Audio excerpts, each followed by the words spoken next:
ಬೆಂಗಳೂರಿನಲ್ಲೂ ಕೂಡ ಕಸದ ಸಮಸ್ಯೆ ನಿಮಗೆ ಗೊತ್ತೇ ಇದೆ. ಅವರು ಕೂಡ ಇವತ್ತು ಪೌರ ಕಾರ್ಮಿಕರು ಕೂಡ ಮತ್ತೊಂದು ಕಡೆ ಹೋರಾಟ, ಈ ರೀತಿ ಸರಣಿ ಹೋರಾಟಗಳು ಇನ್ನೇನು ಇಂದು ನಾಳೆಯಿಂದ ಪ್ರಾರಂಭ ಆಗ್ತಾ ಇದೆ. ಇದು ಸ್ಪಷ್ಟವಾಗಿ ಗೊತ್ತಾಗ್ತದೆ, ಕಾಂಗ್ರೆಸ್ ಸರ್ಕಾರ ಇವರ ಆಡಳಿತ ಸಂಪೂರ್ಣವಾಗಿ ವಿಫಲ ಆಗಿದೆ.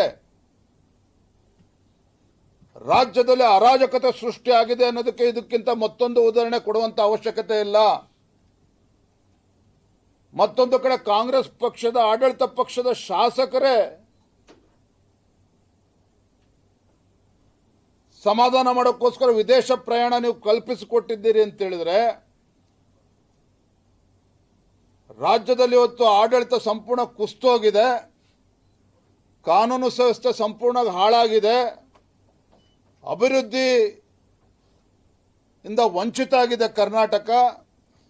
ಆಡಳಿತ ಪಕ್ಷದ ಶಾಸಕರೇ ದಂಗೆ ಹೇಳ್ತಾ ಇದ್ದಾರೆ, ಇದು ವಾಸ್ತವಿಕ ಸತ್ಯ.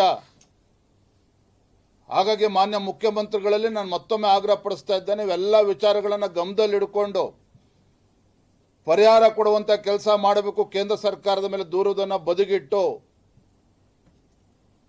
ಮತ್ತೊಮ್ಮೆ ಹೇಳ್ತೇನೆ, ಒಳ ಮೀಸಲಾತಿಯನ್ನು ಕೂಡ ಪರಿಗಣಿಸಿ ಯುವ ಜನತೆಗೆ ಉದ್ಯೋಗ ಅವಕಾಶವನ್ನು ಸೃಷ್ಟಿಸುವಂತ ಕೆಲಸ ಮಾಡಬೇಕು. ನ್ಯಾಯಾಲಯದ ಕುಂಟು ನೆಪವನ್ನು ಕೊಡಬಾರದು.